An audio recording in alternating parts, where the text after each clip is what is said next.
Du cuir, de la moustache et des muscles, ces dessins homoérotiques devenus iconiques dans la culture gay, on les doit à Touko Valiö-Laaksonen, aussi appelé Tom of Finland.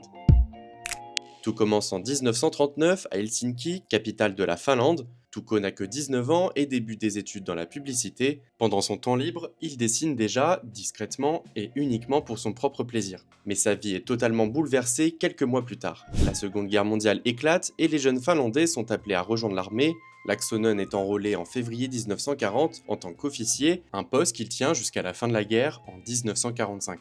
De retour à Helsinki, il reprend ses études et continue le dessin. Après 5 années au sein de l'armée, Touko a de la matière et s'inspire des uniformes portés par ses camarades. Mais son travail reste un secret, à l'époque, il est impensable de partager ses œuvres dans un pays où l'homosexualité est illégale. Il faudra attendre plus de 10 ans, en 1957, pour que ses dessins soient publiés dans le magazine américain Physique Pictorial. L'éditeur signe le travail de Touko sous le nom de Tom, puis quelques mois plus tard, de Tom of Finland. En parallèle, ses dessins sont également publiés dans les Beefcake Magazines, des numéros dédiés au physique sportif. C'est un moyen de voir son travail partagé tout en échappant à l'illégalité. Dans les années 60, avec la dépénalisation de la nudité masculine, la pornographie gay est plus courante et les œuvres de Tom deviennent de plus en plus osées, plus explicites, bref, plus libres. C'est dans cette nouvelle ère que naît Cake, un personnage brun, moustachu, apparaissant dans une série de bandes dessinées. Au fil des années, le travail de Tom est reconnu dans la culture gay et ses œuvres trouvent même leur place dans des expositions. Ses dessins étant de plus en plus célèbres, il va alors créer la Tom of Finland Foundation en 1984 dans sa maison de Californie, afin de protéger les droits sur son art, mais également de le collectionner, de le préserver et de l'exposer.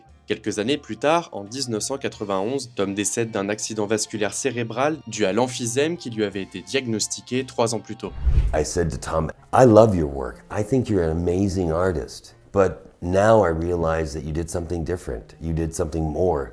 What you did is you changed things for people. You changed the way people perceive themselves. You gave them something. You've changed the whole culture some way. Si son travail a reçu de nombreuses critiques tout au long de sa carrière et encore après, Touko Laaksonen laisse derrière lui des œuvres iconiques dans la communauté gay qui ont inspiré de nombreux autres artistes, aussi bien dans la musique que dans la mode. En 2014, ses dessins ont fait l'objet de la plaquette de timbre de la poste finlandaise et une vodka ainsi qu'un emoji ont même été créés en son honneur.